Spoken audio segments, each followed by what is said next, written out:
নমস্কাৰ, মই জ্যোতিষী গৌৰৱ বৰা। আপোনাক জনাব বিচাৰোঁ যে এই আহি থকা 17 আগষ্টৰ দিনাখন গোটেই ভাৰততে নাগ পঞ্চমী তিথি পালন কৰা হয়। গতিকে এই নাগ পঞ্চমী দিনটো খুবেই মহত্বপূৰ্ণ, যিহেতু এইটো বছৰেকৰ মূৰত এবাৰ আহে। যিবোৰ জাতকৰ বা যাৰ কুষ্ঠিখনত কালসৰ্পদোষ লাগি আছে, আপোনালোকে নামটো নিশ্চয় শুনিছে, কালসৰ্পদোষ বুলি। এইটো এটা একচুৱেলি নতুন কনচেপ্ট। আগৰ বেদিক এষ্ট্ৰলজিত বহুতে এইটো বিলিভো নকৰে, বা যিয়ে নহওক কালসৰ্পদোষ এটা দোষেই হয়, যিহেতু শাস্ত্ৰত যিহেতু লিখা আছে নতুন পদ্ধতি হ'লেও। আপোনালোকে এই কালসৰ্পদোষৰ কাৰণে পৰিত্ৰাণ পাবৰ কাৰণে এইটো এটা বহুত ভাল সময়। কাৰণ নাগ পঞ্চমীৰ দিনাখন যদি আপুনি সেই উপায়খিনি কৰে, আপুনি নিশ্চয় কালসৰ্পদোষৰ পৰা আপুনি মুক্তি পাব। তাৰ কাৰণে আপোনালোকে কি কৰিব, 5যোৰ সৰ্প কিনিব লাগে, পিতলৰ হওক বা তামৰ হওক।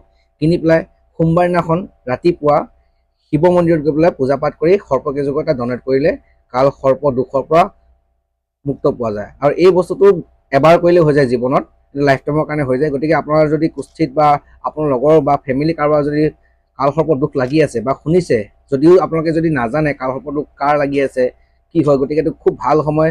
বেছি দিন নাই 17 আগষ্টলৈ। গতিকে আপোনালোকে যদি জানিব বিচাৰে বা এষ্ট্ৰলজাৰজন দেখুৱাই লওক, মোকো আপোনালোকে যোগাযোগ কৰিব পাৰে। মোৰ ওপৰ নম্বৰটো কণ্টেক্ট কৰিব, আৰু চোৱাৰ নামত এটা সামান্য দক্ষিণা লোৱা হয়, আৰু সেইটো আপুনি পে' কৰি আপোনাৰ কালসৰ্পদোষ আছে নাই উপায়খিনি কৰিলে আপোনাৰ জীৱনৰ পৰা বহুতখিনি বস্তু সমাধান পোৱা যায়।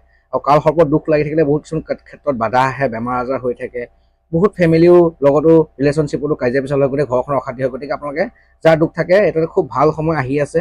গতিকে ভিডিঅ'টো মই সেইকাৰণে আজি দুদিনমানৰ আগতেই দিছোঁ, যাতে সকলোৱে পায়। আপোনালোকে ভিডিঅ'টো পাৰিলে শ্বেয়াৰ কৰি দিব, আৰু লগৰ যিবিলাক আছে আপোনাৰ ফ্ৰেণ্ড চাৰ্কলক চবকে কথাটো ক'ব, কাৰণ এইটো এটা বছৰেকৰ মূৰত এবাৰেই আহে।